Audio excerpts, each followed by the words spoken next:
Hi friends, இன்றைக்கி இன்னொரு horror ஸ்டோரியோடு உங்களை மீட் பண்ண வந்திருக்கேன். இது ஸ்டோரி டைம் வித் அஸ்வினி. வாங்க ஸ்டோரிக்குள்ளே போகலாம். சென்னை சென்ட்ரல் ரயில்வே ஸ்டேஷன் மதியானம் ஒரு 3:30 மணி இருக்கும். ரயில்வே ஸ்டேஷனே ரொம்ப பரபரப்பாக ரொம்ப கூட்டமாக இருந்துச்சு. சென்னை சென்ட்ரல் ரயில் நிலையத்திலிருந்து வாஸ்கோடகாமா ரயில் நிலையம் வரை செல்லும் வாஸ்கோடகாமா எக்ஸ்பிரஸ் 3 மணிக்கு முதலாம் நடைமேடையிலிருந்து புறப்படும். இப்படின்னு ஒரு ஆட்டோமேட்டட் வாய்ஸ் கேட்குது. ஒரு கையில் ட்ராலி, இன்னொரு கையில் ஷூட் கேஸ், முதுகில் பேக் பேக்கோட ரயில் நிலையத்துக்குள்ளே தனுஷ் நுழையிறான். ஃபர்ஸ்ட் பிளாட்ஃபார்மை நோக்கி வரான். வண்டி கிளம்ப 1 நிமிஷம்தான் இருக்கு. இதையும் தவற விட்டுட்டா போன தடவை மைசூர் போறதுக்காக காவிரி எக்ஸ்பிரஸ் ரிசர்வ் பண்ணி கடைசி நேரத்தில் அதை விட்டுட்டு இன்னொரு எக்ஸ்பிரஸ் பிடிச்சி ஜென்ரல் கம்பார்ட்மெண்ட்ல வாஷ் பேஷன்ல நம்ம உட்காந்து போன அதே நிலைமை தான் வரப்போகுது. தனுஷ் அவனோட கம்பார்ட்மெண்ட்டில் நுழையிறதுக்கு வாஸ்கோடகாமா எக்ஸ்பிரஸ் கிளம்புறதுக்கும் சரியாக இருந்துச்சு.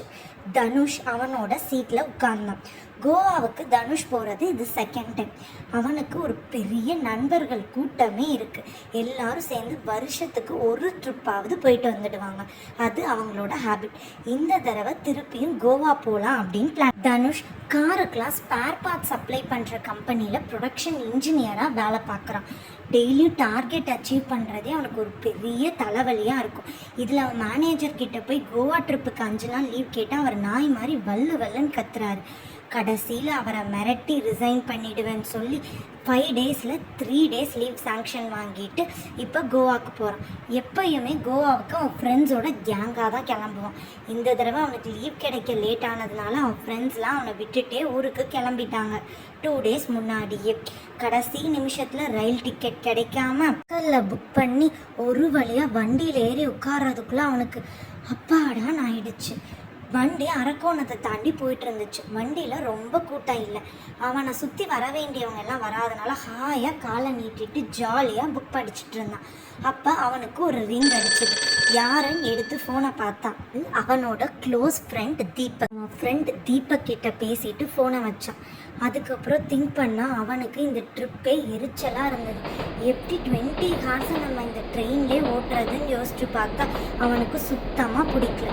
ஒழுங்காக ஃப்ரெண்ட்ஸோட போயிருந்தால் அரட்டை அடிச்சுட்டு கிண்டல் பண்ணிட்டு ஜாலியாக என்ஜாய் பண்ணிகிட்டு இருக்கலாம். எல்லாம் அந்த மாங்காய் மண்டைய மேனேஜரால் தான். ஒழுங்காக லீவ் கொடுத்துருந்தா இந்நேரம் என் ஃப்ரெண்ட்ஸ் கூட கோவாவில் என்ஜாய் பண்ணிகிட்டு இருந்திருப்பேன். இந்த ட்ரிப்பு மட்டும் வேஸ்ட்டாக போச்சு. அதுக்கு அவன் மட்டும்தான் காரணம். ஒன்று சும்மா விட மாட்டேன்டா மாங்காய் மண்டையான் அவன் மேனேஜரை செம்மையாக திட்டிகிட்டு இருந்தான். அப்போ வர தனுஷுக்கு தெரியாது இது ஒரு திகில் பயணமாக மாறப்போகுதுன்னு.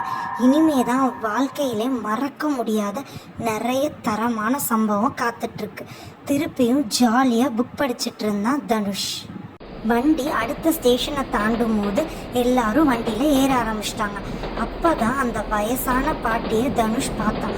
கையில் ஒரு கனமான பெட்டியோட நடக்க முடியாமல் தடுமாறி வந்துட்டு இருந்தாங்க. யாரும் எழுந்து போய் அந்த பாட்டிக்கு ஹெல்ப் பண்ணுற மாதிரி தெரியல. அதனால் தனுஷ் எந்திரிச்சு போய் கையில் இருக்க பெட்டியை வாங்கி அவங்க உட்கார்றதுக்கு ஹெல்ப் பண்ணான். அந்த பாட்டிக்கு ஒரு 60 வயசு இருக்கும். பாதி தலைமுடி நரைச்சி முகத்துலலாம் ஒரே சுருக்கம். அந்த பாட்டி அவனுக்கு நன்றி கூட சொல்லலை. சின்னதாக ஒரு சிரிப்பு கூட அவனை பார்த்து சிரிக்கலை. ஆனால் தனுஷ் இதெல்லாம் பெருசாக எடுத்துக்கவே இல்லை. அவன் திரும்பி போய் அவன் சீட்டில் உட்காந்து வெளியில் வேடிக்கை பார்த்துட்டு இருந்தான். கொஞ்ச நேரம் கழித்து யாரோ அவனை குறுன்னு பார்க்குற மாதிரி அவனுக்கு தோணுச்சு. திரும்பி பார்த்தா அந்த பாட்டி அவனை கண் இமைக்காமல் பார்த்துட்டு இருந்தாங்க. தனுஷுக்கு என்ன பண்ணுறதுன்னு தெரியல. திரும்பி வேடிக்கை பார்த்துட்டு இருந்தான். திரும்பி பார்க்கும்போது அந்த பாட்டி அவனையே குறுன்னு பார்த்துட்டே இருந்தாங்க. இவனுக்கு என்ன பண்ணுறதுன்னே தெரியல. திரும்பியும் வேற பக்கம் திரும்பி வேடிக்கை பார்த்தான். ஒரு 1/2 மணி நேரம் போயிருக்கும். திடீர்னு அவன் எழுந்து டாய்லெட்டுக்கு போகும்போது பார்த்தா ஒரு நிமிஷம் அவன் இதயமே நின்று போகிற மாதிரி அவனுக்கு இருந்தது. அப்போ அவன் எதிரில் இருந்த அந்த பாட்டியை காணும். அதுக்கு பதிலாக அழகான ஒரு பொண்ணு அங்கே உட்கார்ந்துட்டு இருந்துச்சு. தனுஷ் அந்த பொண்ணை பார்க்குறத அந்த பொண்ணு பார்த்து அவனை பார்த்து அழகான ஒரு சிரிப்பு சிரிச்சிச்சு. அந்த சிரிப்புல இருந்து தனுஷால் அவன் கண்ணை விளக்கவே முடியல. அதில் மெய் மறந்து போய் நின்றுட்டு இருந்தான். அந்த பொண்ணு அவளோட கண்களை திருப்பினதுக்கு அப்புறம்தான் தனுஷ் அவனோட சுய நினைவுக்கே வந்தான். தடுமாறி அப்படியே டாய்லெட்டுக்கு போய் யார்டா இந்த பொண்ணு? எப்படி அரை மணி நேரத்தில் அந்த கிழவி இவ்வளோ அழகான பொண்ணாக மாறி இருக்க முடியும்? நம்ம ஏதாவது கனவு காண்றோமோ சித்தப்பிரமையும் யோசித்து ரொம்ப குழப்பிட்டு இருந்தான்.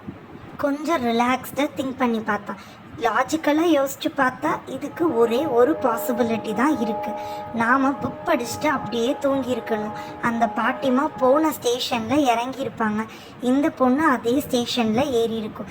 தேவையில்லாமல் பயப்படாதடா தனுஷ்னு அவனே அவனுக்கு ஆறுதல் சொல்லிட்டு திருப்பி போய் சீட்டில் உட்கார்ந்தான். அந்த பொண்ணை பார்க்கவே கூடாதுன்னு முடிவு பண்ணி புக் படிக்க ஆரம்பித்தான்.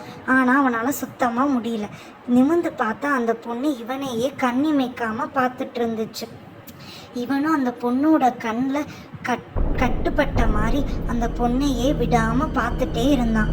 தனுஷ் கொஞ்சம் கொஞ்சமாக தன்னையே மறக்க ஆரம்பித்தான். அவனை சுற்றி இருக்க எல்லாமே அவனுக்கு மங்குற மாதிரி இருந்தது. எந்த சத்தமும் அவனை சுற்றி கேட்கவே இல்லை. ஏதோ ஒரு குகைக்குள்ளே அவன் போயிட்டுருக்க மாதிரியே அவனுக்கு தோணுச்சு.